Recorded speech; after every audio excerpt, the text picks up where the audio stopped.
June Ferrer, Saint Eusebio. Siguro nakikilala niyo ako. Ako yung pinakapayat doong araw. 6'2" height, varsity player natin doon. So I hope everything is well now. No? Paano pa talaga ito nagsimula? No? Actually, first reunion ko December 2022. No? So I was very excited to meet our former classmate for after 38 years. Kasi that was 2 years ago. No? Napakasaya talaga namin. I don't know bakit ako napili nila sa maging lead organizer. Ang preparation namin is, I may say, almost 1.5 years, okay? Every month, di kami pwedeng sumablay ng walang meeting, no? And then, as the event go nears, okay, nagiging busy na kami, sunod-sunod na talaga yung meeting namin. So, nagkakaroon na kami ng brainstorming, paano gagawin, ano bang dapat makikita ng mga classmate natin, what do they expect. And thank you very much nga pala doon sa mga generous classmate natin na talaga ang laki din naman na itulong, no? Welcome dito sa ating 40th anniversary reunion. Itong reunion natin, this was organized and planned almost a year and a half ago. So, eto na tayo. Sana mag-enjoy tayong lahat. At basta enjoy lang.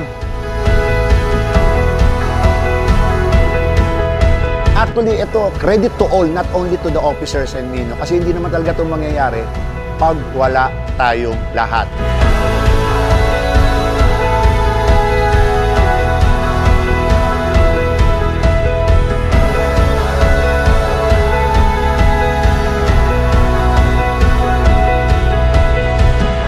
Thank you very much for being with us here in this event, April 20, 2024 here at CPO. Ito na, pinakakahintay natin, ha? So, first of all, salamat sa lahat ng batchmates na nag-contribute para mangyari ito. Yan, oo. Naghang salamat. Gikan sa Cebu. Yan ang try natin. Mabuhay Takla 84.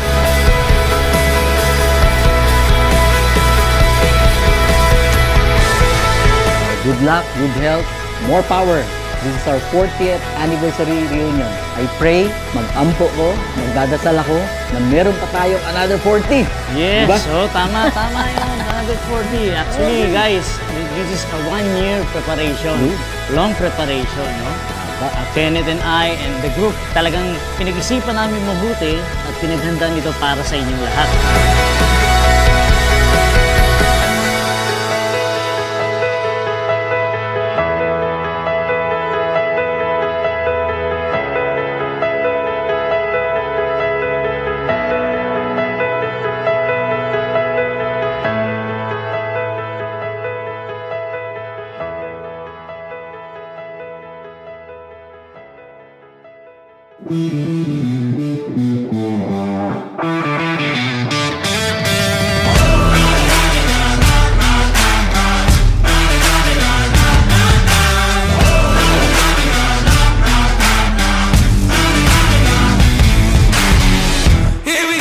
So, nabuo yung team ko, no? So, sabi ko nga, reunite. So, itong araw na to, talagang magkakasama-sama tayo.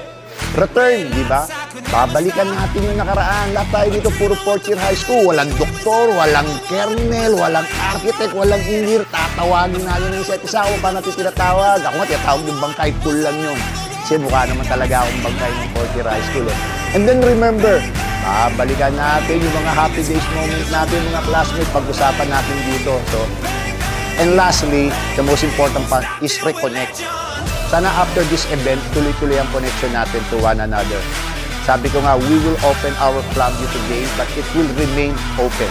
I don't know who will be the last one to close or fold it. And I hope our batch 84 will remain strong, okay, forever. Here we go, here we go. When I'm gone, they'll remember me. Yeah, dreamer with the fever to be. Kaya maraming salamat talaga sa mga nag-pledge, mga nagbigay ng donations, and also meron tayong konting paraffle today. No? I hope everybody will be happy.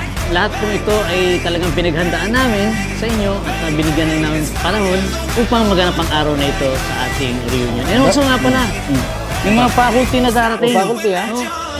Our dear teachers, thank you very much. So again, all of this, we are offering to the Lord. Papasalamat kami sa Diyos na dito tayo ngayon, we're all healthy. Sama-sama tayo. Let's all enjoy! Very soon, ha? Atin kayo ulit. 45. Bang, bang, bang. 45 years natin. Thank you. till we're legends. Pabuhay ang Takla 84. Yan ang message ko para sa lahat. Palakas tayo ha. Kita-kits mamaya. At saka sa marami pa nating gagawing reunion. Again, mabuhay ang Takla 84. Bang, bang, won't stop till we're legends.